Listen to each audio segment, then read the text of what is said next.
Sa ating mga kapatid sa Urban Poor, tinakatawagan po natin si Kapitan Pekson. Tama? Kapitana! Pekson! Si Kapitana! Yan.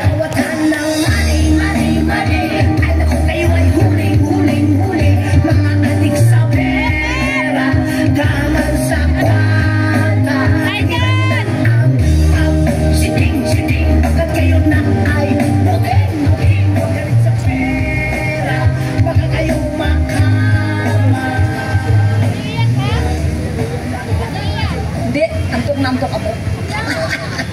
Wala akong tulog kagabi. Hello! Diba, nabuhayan na kayo ng loob agad. Pero inantok pa ako nun di ba? I-reserve ko yung ibang boses ko sa susunod na mga araw. Good afternoon to each and every one of us.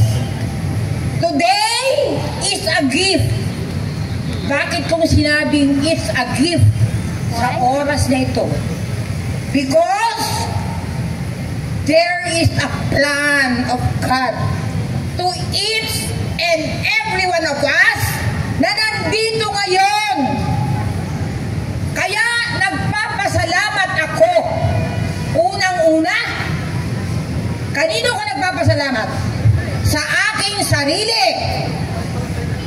Normal! Pasasalamatan ko ang aking sarili.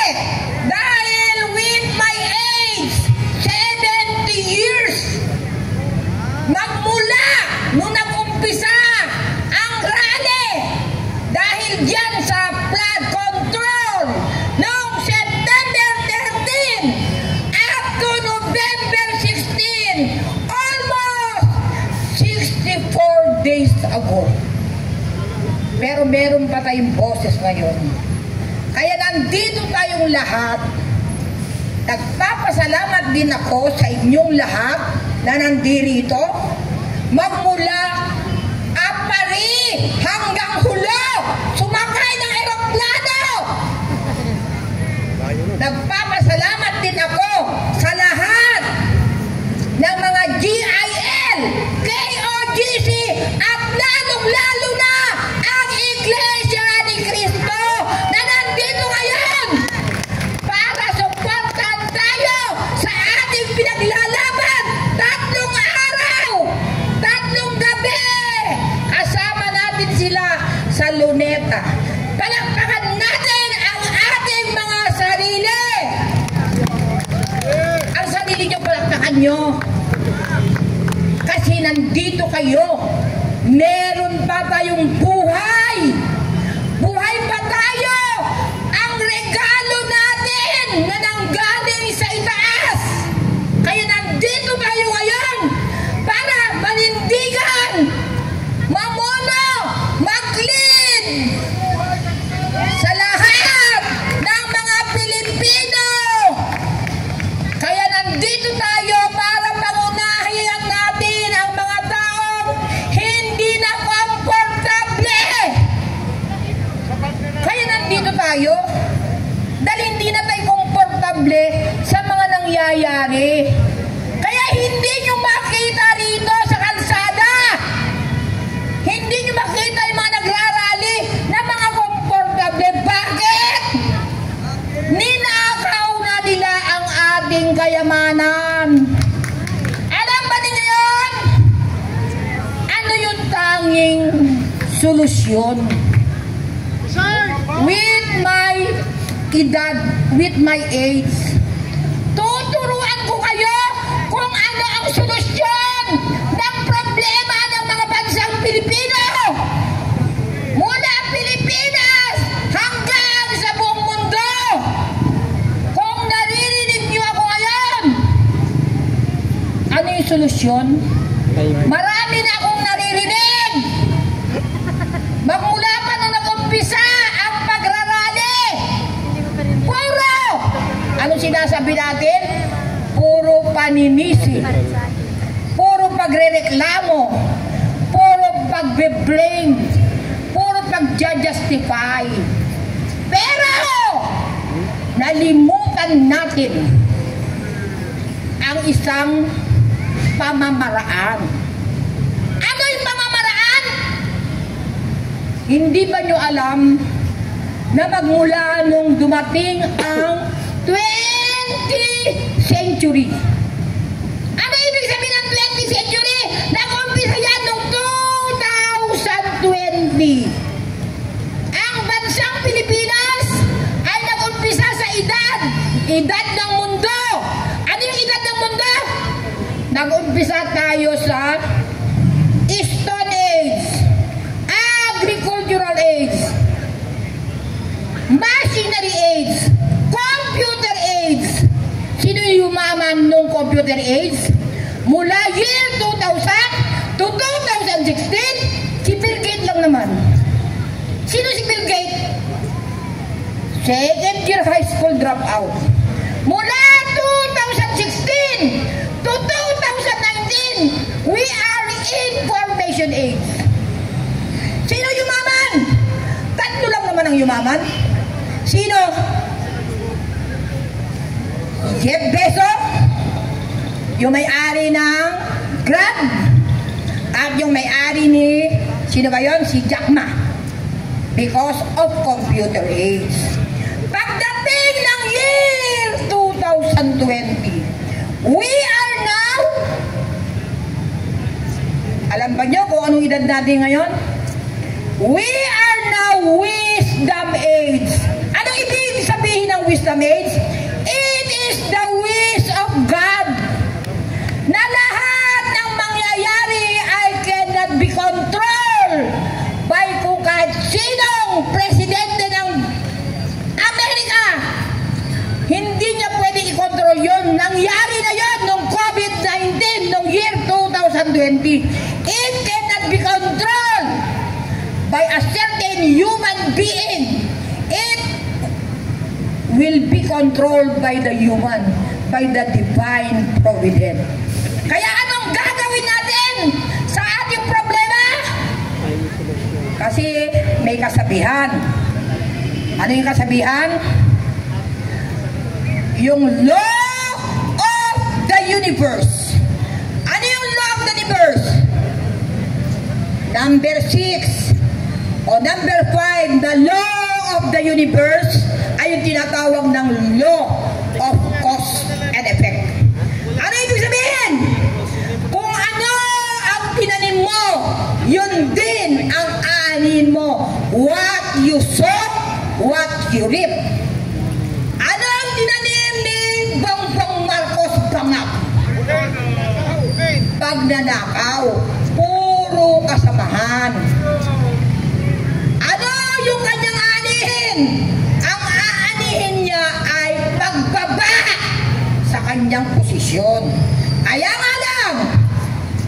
nga lang, merong pang-anin na batas ng universe. Ano yan? The law of polarity. Ano ibig sabihin?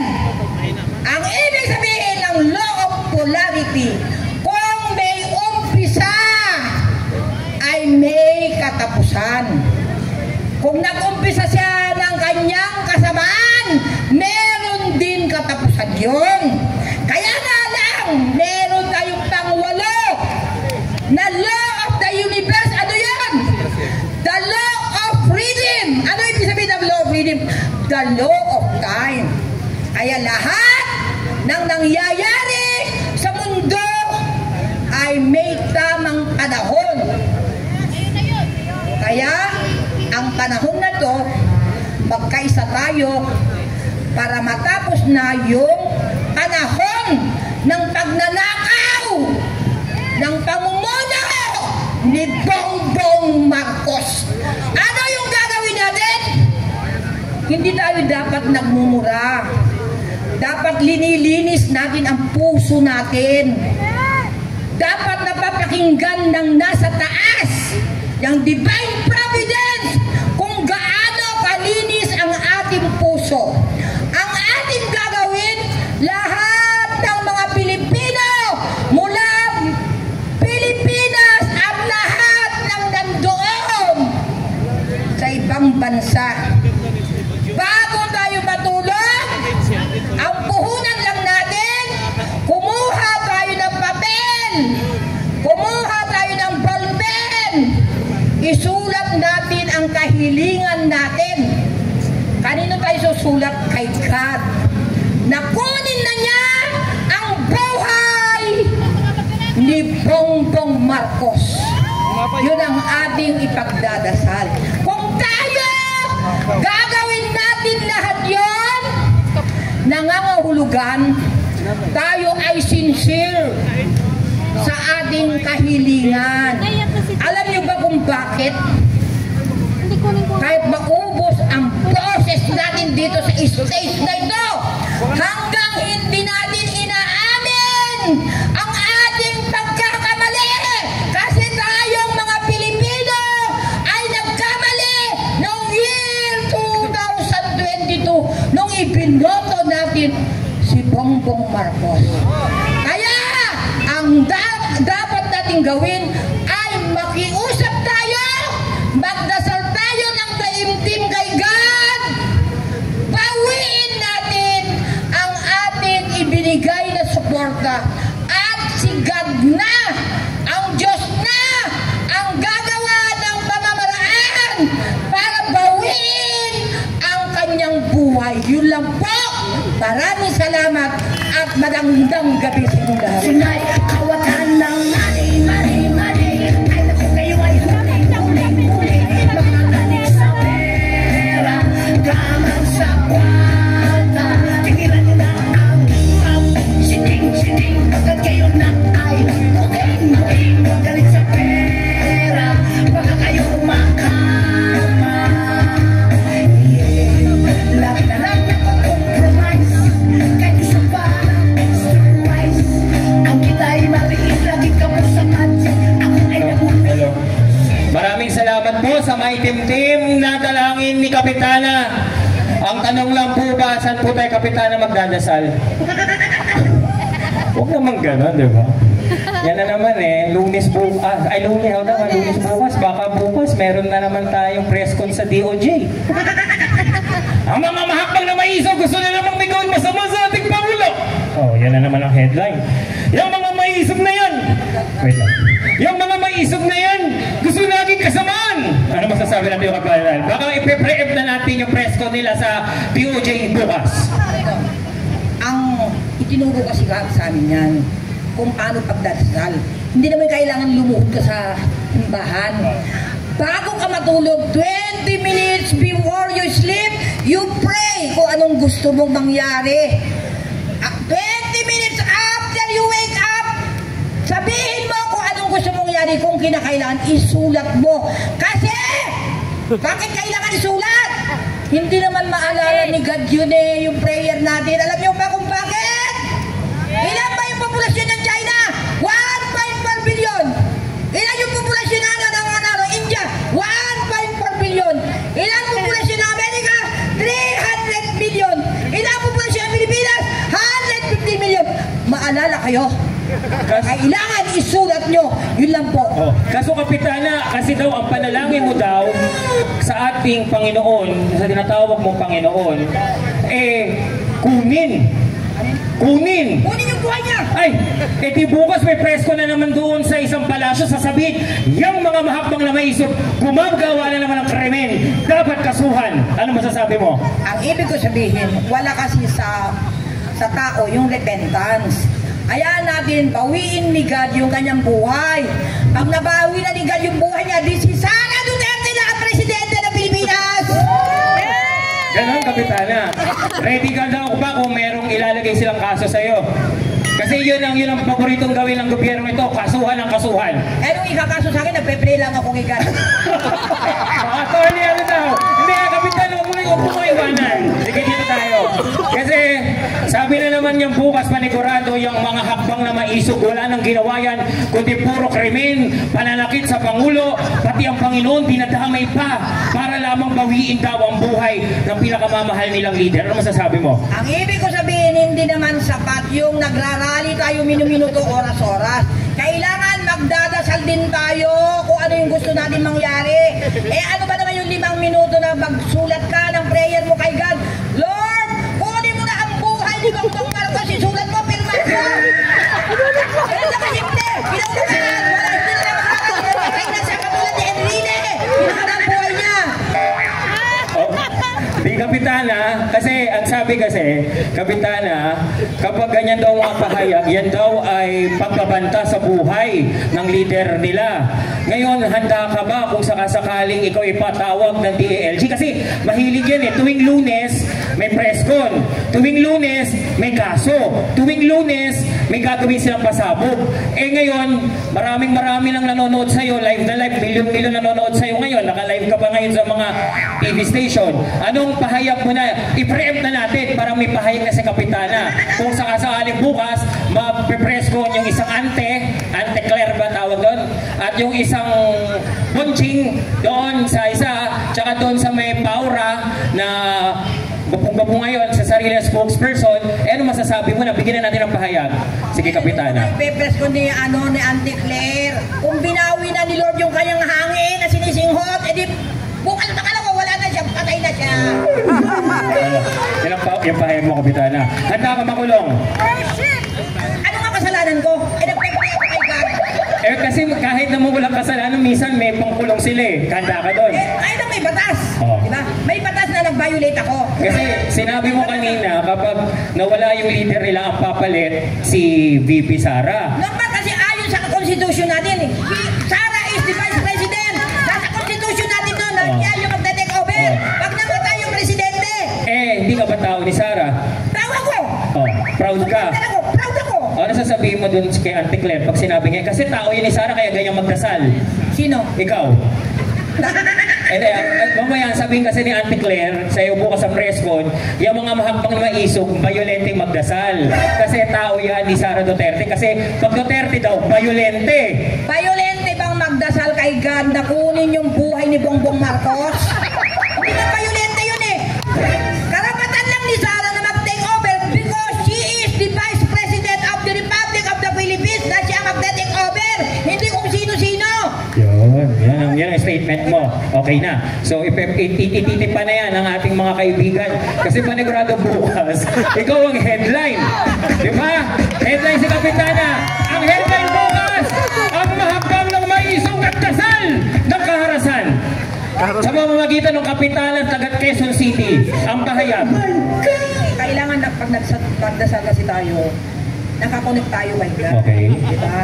Kailangan wala tayong masamang intention. Okay. Hindi masama yung kailangan malagutan. malinis yung konsensya natin. Okay. Kasi ang ano natin, ang purpose natin, kaya gusto nating makuha ni God yung kanyang buhay. Bawiin lang naman yung hangin eh. Hindi ba na oxygen yan? Hangin. Diba? Yung hangin. Hindi ba pag pinagkas yung hangin mo, mamamatay ka na rin. Di ba sikat lang babawi niya? Opo, hindi ako si Bongbong, si Kapitana. Diba? Hindi, ganito ang ano natin kasi naka-live tayo ngayon, di ba? Lalo dyan sa mga camera na yan. Makikiusap tayo kay DALG kasi Kapitana kay. Baka pwede naman, imbis na kaso, award ang ibigay sa barangay. Dahil napakatapang ng Kapitana ng barangay dito sa Quezon City. Kailangan yung kanyang award. Ayun, di daw. Yan ang matapang, di ba? Ano sasabihin mo kay Auntie Claire bukas kasi may press con yun? Kung ikaw ang kanilang topic. Ipagdasal mo na rin! Hindi pagdasal ko din siya sa kanya kasi magaling niya. Love talaga namin si Kapitana. Ito talaga ang hakbang ng maisog, ha? Ito matapang. Hindi yung katulad ng iba pag sa Facebook matapang pero sa personal, papi. Oo, di ba? Sabi nga, kung si Nino Barsaga, kuting ng Cavite, ikaw naman ang, ano ka, ng Quezon City. General na yan! General, oo nga pala. I-pre-remote na to nung kami ay nag-meeting kasama si Manong Chavin dahil sinabi niya lahat yung pinagdaanan niya.